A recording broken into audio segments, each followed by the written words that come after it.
Season 8 is about to begin. We've just finished the transfer window. The summer transfers have been completed.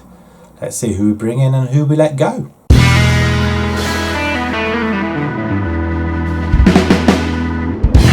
Hello everybody and welcome back to a brand new season, Season 8 with Bolton Wanderers, and we're second season in the Premiership. We did survive last season, just by the skin of our teeth I reckon, with one game to go. Thankfully it did not matter going into the United game, which we got kind of battered a little bit as well. But we have made a lot of changes since then, and it has been a long summer, and we welcome a lot of new faces. Well, say a lot. It's positions where I think we needed to improve on. But first of all, I just want to show you this. But look at the pre-season. I don't think I've ever had a pre-season like it. But bang, we're going to vanish out just in case anybody sees any names on there that you don't really want to see. You probably could pause it anyway, so it doesn't really matter at this point, does it? But first we're going to go with the transfers out, and these are the guys that we have sadly said goodbye to. James McGatty has gone to Rangers for 7 million. That was already preordained last season, and they just had to wait for the day to come for him to go, so he goes for 7 million. Sonny Grain, he's gone to Luton for 350,000. I couldn't find any space for him whatsoever. And to be honest, yes, it looks okay, but for the Premiership, is it any good? Probably not. Michael Whitegold, he's probably one of our under 18s. He's gone to Southend on a free. Lee Colwell, we say goodbye to. Yes, not one of probably my better judgments, I don't think, but Burnley came knocking on the door and put in 13 million. So I couldn't really say no at that point. Rob Farmer, he's gone to Carlisle on a free. He's one of the youngsters. Dylan Levitt as well. He's gone 7.5 million. He's gone to Blackburn. A little bit odd considering we did say goodbye to McCarthy as well. So you're probably wondering who's going to play in that position. Well, we have got Gomez who can play there as well on the left hand side as well. And we've got Kloss, who's improved quite a bit towards the end of last season also. So, you know, maybe it was a case of a good offer came in and we took it. I think Levitt was valued at something like 13 million, but we were never ever going to get that. So he goes for 7.5. Radovic has gone out on loan to Wigan, a goalkeeper. Ribeiro, he's gone. Yes, which probably means we will have got ourselves another goalkeeper. And come in Bart, and then you'll notice at the bottom Muric has gone also. A bit controversial according to the board, but Frankfurt came in with an £11 million offer for him. He wasn't happy with who we brought in, so I guess that was the best way for us to say goodbye to. We make about 12 well, we get about 12 million for both Ribeiro and Muric, so that really made up for it, I guess. Very decent goalkeeper as well. We probably make about 100, just over 100% profit on him anyway. So not a very good season the previous last season, although it was our first season in the Premiership. And to be honest, 55 goals and 30, it's not the best considering his stats really. So you're probably wondering now who we've brought in, considering we let go of Colwell, we let go of Muric and McCarthy and Levitt. You're probably wondering who we brought in. Well, we bring in 38 million. Hurrah! Which is going to fund all our transfers on top of the 43 million we got as a budget. So let's jump into the first player that we bring in. Damon Arnold, French winger. On the right hand side, we wanted somebody apart from Hawks on that right hand side, and I think he was again, he was already a player we bought last season, but it wasn't going to appear this season. And we tried to get Mane from Liverpool as well. They released him, and we did put our offer in. It was accepted. Same with the wages, except somebody else came in, and I think that somebody else was Aston Villa, so we'll probably play against him this season. Arnold, he is 21 years old, not bad, dribbling and crossing's okay, physicals are very, very good, pace and acceleration fantastic, work rate, determination, one of the major pickouts as well, good first touch also, and he comes in as a winger, not bad at all really stats wise. Previous games, not an awful lot, but as you can see at the bottom, he's already scored 4 goals for us in the pre-season, 3 player of the matches and an assist as well. A 7.88 at the minute he's playing. So as long as he continues to do that, I'd be relatively happy. Modeste Duku, again another player that was bought last season to start this season. One of the reasons why we got let Levitt go as well, mainly because we're saturated in that position, and it's probably a position we probably won't use. Maybe if things go a little bit pear-shaped, we are using an attacking midfielder for this season.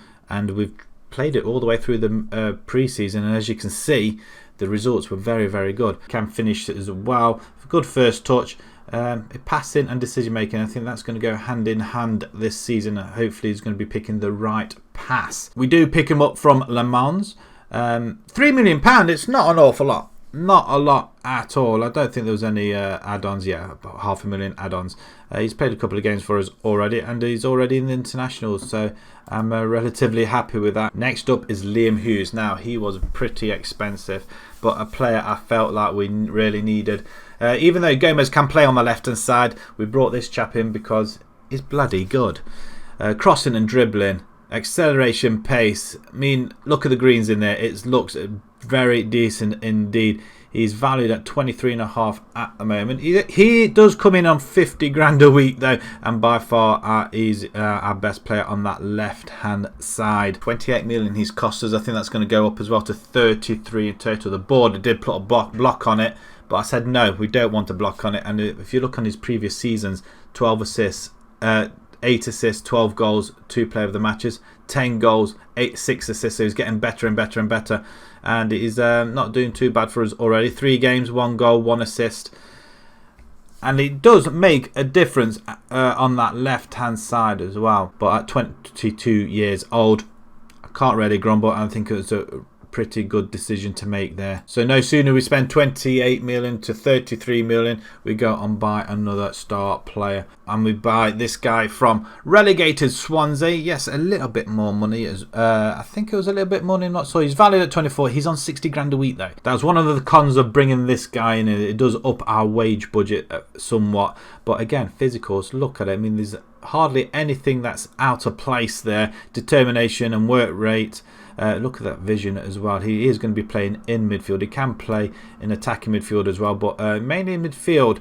And it's the vision. Look at that. He's going to be seeing the whole pitch, and is very, very well rounded also.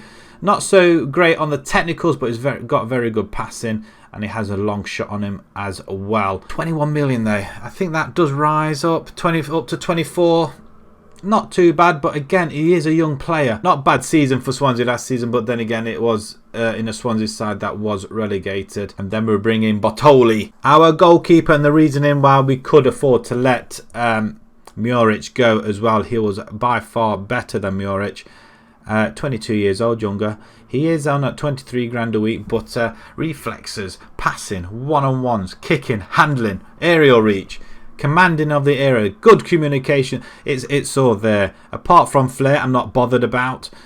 Vision and teamwork, he really needs to look around more the pitch more. It doesn't really matter. Physicals aren't too bad. His jump and reach and fitness, he's not going to be tired. As a goalkeeper, you shouldn't be, should you really? I guess. But yeah, physicals look very, very good. And we bring in from Racing Club in Argentina.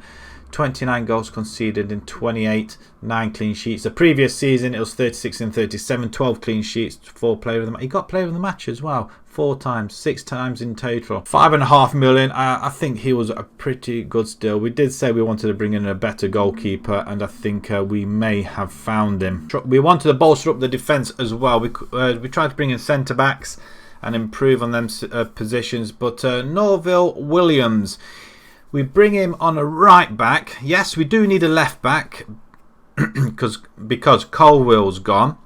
But apart from Brandon Williams that can play there, Laird can play there as well, surprisingly, and he has done in the friendlies also. So I don't think there was much of a rush to bring him in. But Norville Williams, we do bring him mainly because he is a pretty good player as well. And we still have Drama only just, but he's hanging in on there. We have put him up for sale, mainly because he's just moaning quite a lot. Determination and leadership, not too bad. So hopefully he'll lead from the back as well.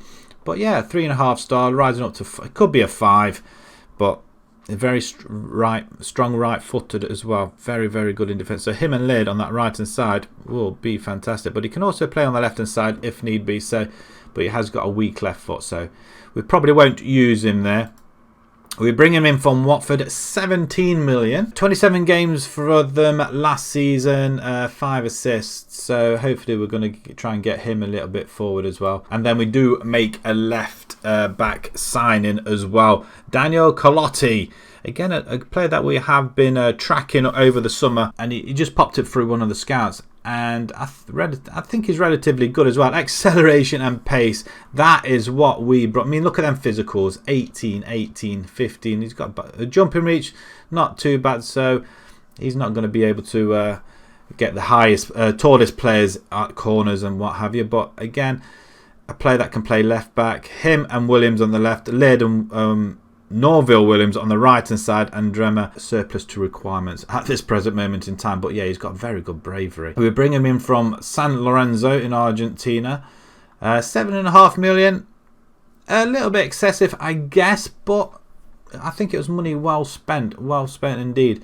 And to be perfectly honest, looking at them stats, I couldn't really say no. I think he'll fit in pretty well on that left hand side. So that is going to conclude our transfer business. 83 million we spent, 38 million we bring in, and I think we still need to get a few more players as well. I don't think there was any players that we released, just a couple just from the under 23s. Stazica, he went, Cambridge, and Pritchard. There's only Roger really that we brought in a couple of seasons ago, and we've just let him go. Drema, on the other hand, there are a lot of offers for him at the moment from Freiburg, Anderlecht, and Lask. They're the guys that we tried to offload him to. Club Brugge, PAOK, and AEK.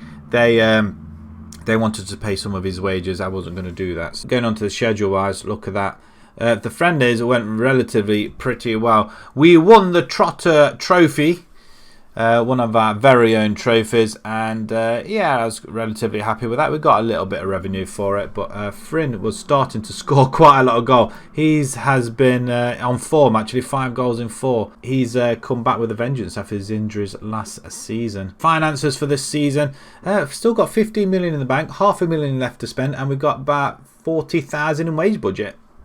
That's not bad at all, is it? Considering how much we spent. We have literally spent what we were given.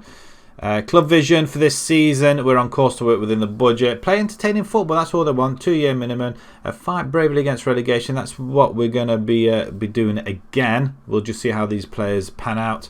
And then obviously the FA Cup 4th round and 3rd round in the Carabao Cup as well. Just incidentally, have we got in the Carabao Cup? We don't know yet. The season preview for the season, they're still saying us we're going to be bottom, even though Norwich, West Brom and Derby did get promoted as well, but they are very, very strong sides, especially Norwich and West Brom. It is going to be tough this time round, but United are favourites to win the league. 114 million, so Liverpool get Giannis Vlachos, 140 million. Wow, is he any good?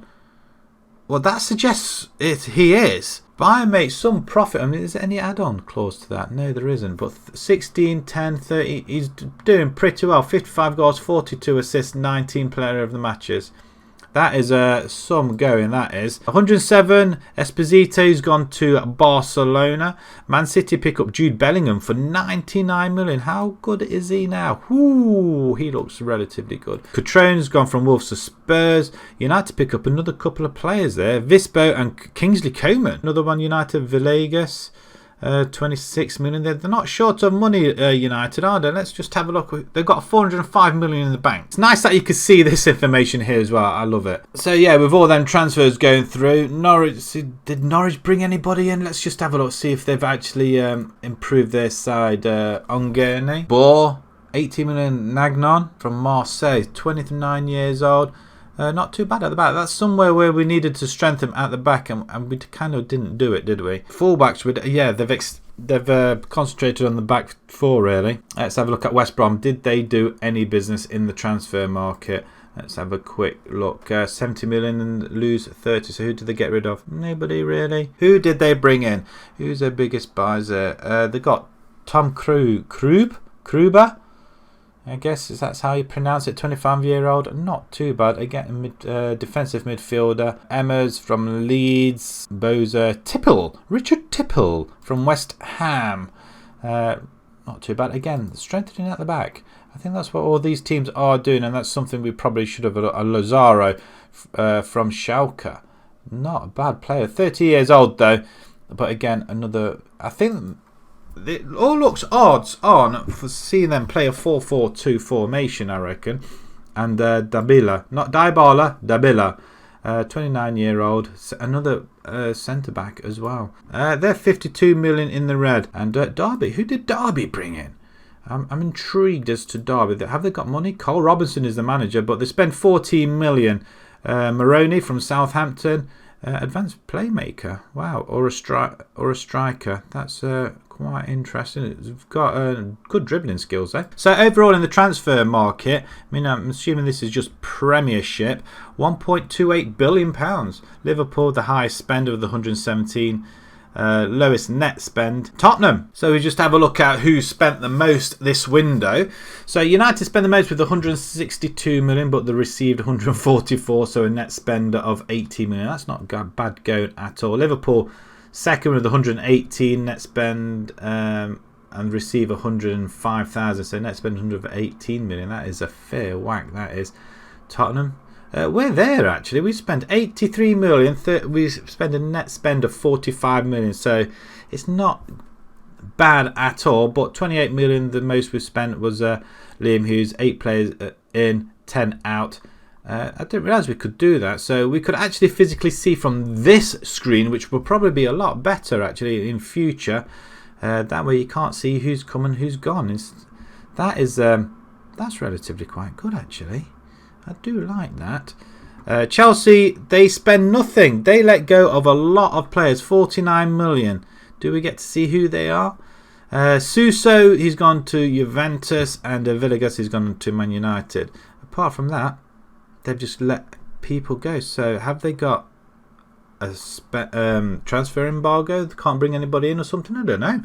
But Chelsea don't spend anything. So could they be there to rue their chances? I mean, are they rich? Have they got money? They've got 366 million and they've got a budget of 163, and they didn't spend anything at all. Or maybe they just don't need to spend anything. Have the need to. Everton spend 26. Fulham 32, net spend of 2. And Southampton, they actually let go of people more than they spend. This episode's gone on a little bit longer than I expected. I was hoping to get the Liverpool game in, but we're going to start that next episode, I think. We have got, we're going to play the Liverpool game, and we'll kick off the season against Watford as well. So an away game and a home game, and hopefully we will continue our form that we have done in the friendlies. And Frin is going to play a couple of games as well. Before we go, this is the formation we are going to be going with. Let me know if you agree with that. Is it something that's pretty bold? I think it's not bad at all. We're not attacking, we're doing a positive. It can go balanced if need be, but very, very good results that we have had anyway. Full complement of wins in the friendlies, which is nice. Liverpool, on the other hand, they drew with Metz. Something for us to think about, I guess. Right, we're going to leave it there, like I said. If you enjoyed that, tell me what you think of the transfers. Do you agree with who we've brought out and who we let go? And, should we have concentrated more on the centre-backs?